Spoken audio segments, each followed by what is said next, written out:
Verse had on me the effect of a physical chill. So insistently did it seem the kind of ironic detail the reporters would seize upon the morning the bodies were found.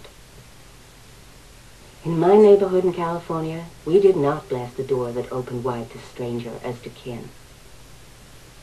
Paul and Tommy Scott Ferguson were the strangers at Raymond Navarro's door up in Laurel Canyon. Charles Manson was the stranger at Rosemary and Lino LaBianca's door over in Los Feliz. Some strangers at the door knocked and invented a reason to come inside. A call, say, to the AAA about a car, not in evidence. Others just opened the door and walked in.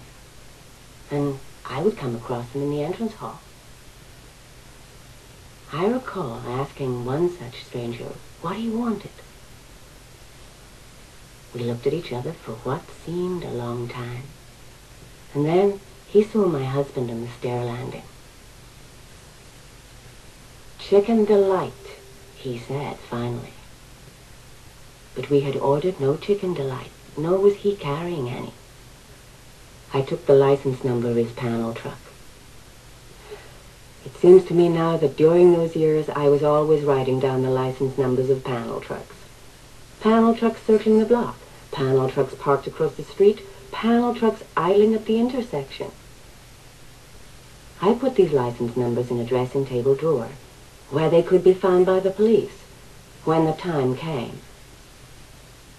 During this period, from about 1965 to 1971, Joan Didion, like many others, began to doubt the promises various stories offered her.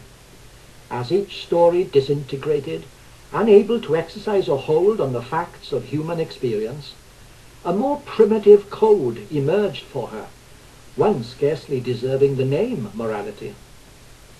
A code that has as its point only survival, not the attainment of the ideal good.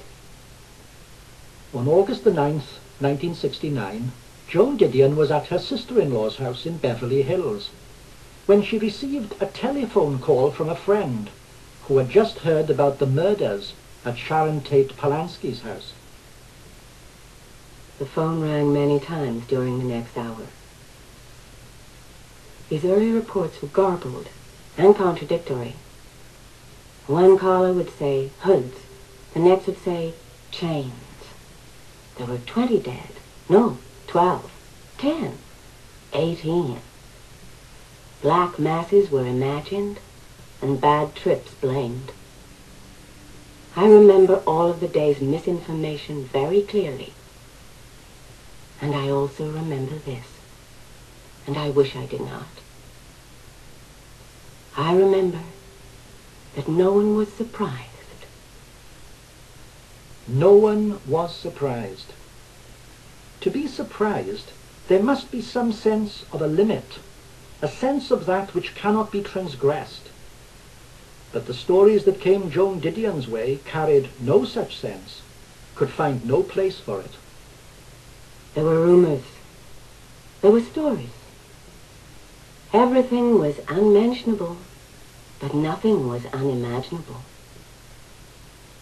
This mystical flirtation with the idea of sin, this sense that it was possible to go too far and that many people were doing it, was very much with us in Los Angeles in 1968 and 1969. A demented and vortical tension was building in the community. The jitters were setting in. Where do you turn to when the jitters have set in, if no notion of an ideal good beckons you?